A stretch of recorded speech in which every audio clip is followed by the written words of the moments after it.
Whitey and Ian aren't here. Coming here is a bit of a treat, actually. This is a place that you never normally get to go because they're like, get out of here, this is our closed space, right. So what happens in here is basically the filler. Now, filler is not as simple as it's got a dent, fill it with any old filler, that'll do.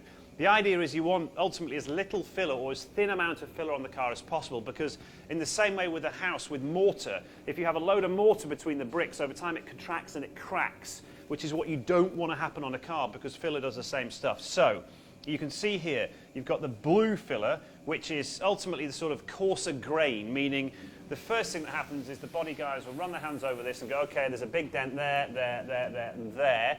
And you can actually see around this door area here where you'd expect big dents. Yep, put the blue filler in there, let that go off, then work that back to the rough shape of the wing. And when you're happy with that, you apply a finer grain of filler, which is a much finer paste. So you'll just have a skim of this.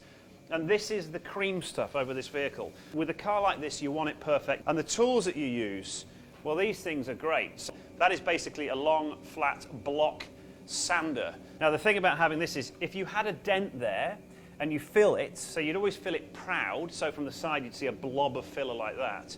When you put this thing to it, because it's so long and it overlaps that hole, you've got reference points on both sides.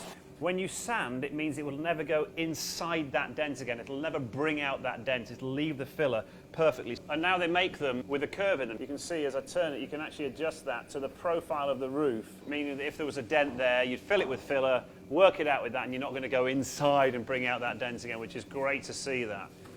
Anyway, enough of my yakking. We better get cracking.